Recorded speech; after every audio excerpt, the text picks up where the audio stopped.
Some houses have history, others have scars, and then there is one house in Amityville, New York. In 1974 it was the scene of a brutal mass murder.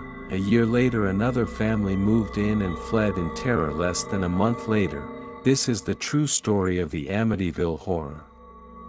On the night of November 13, 1974, a 23-year-old man named Ronald DeFeo Jr. crept through his family's home on Ocean Avenue with a rifle in his hands. One by one he murdered his parents, his 2 sisters, and his 2 brothers, 6 people killed in their beds. What disturbed investigators was the silence. Neighbors did not hear gunshots. None of the victims seemed to move. It was as if something held them down. When Ronald was arrested he gave strange answers. Just over a year later in December 1975 the Lutz family moved in. George Lutz, his wife Kathy, and their 3 children thought they had found a bargain. The house was large and beautiful and came with a private boathouse. They knew about the murders but believed they could live with the past. From the very first night, however, things felt wrong. George complained the house was freezing cold no matter how high he turned up the heat. Worse still, he began waking up at exactly 3:15 every night, the same time Ronald DeFeo had carried out the murders. Soon the disturbances grew stronger. Foul odors drifted through the rooms without a source. Sticky green slime oozed from the walls and doorframes. Windows slammed shut on their own and doors were ripped from their hinges. Kathy began hearing voices whispering in her ears when she was alone.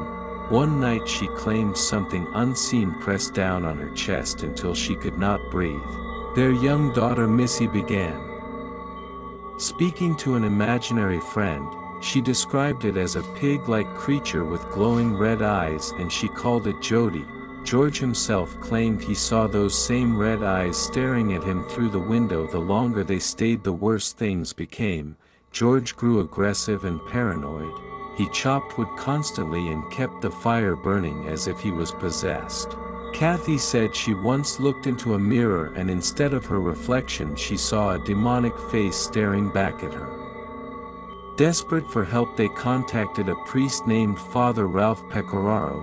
He came to bless the home, but as he sprinkled holy water in one of the bedrooms he heard a deep voice hiss the words, "Get out." The priest fled and never returned. The family held on for a few more weeks but the terror only grew. Doors slammed in the middle of the night. Footsteps echoed across empty hallways. Freezing cold spots appeared and vanished without explanation. On January 14, 1976, after only 28 days in the house, the Lutz family finally escaped. They abandoned most of their belongings and never went back. The story exploded across the media. Skeptics argued that the family made it up. Others believed the house was poisoned by the murders and haunted by something darker. The house on Ocean Avenue still stands today, remodeled and renamed to hide it from curious eyes.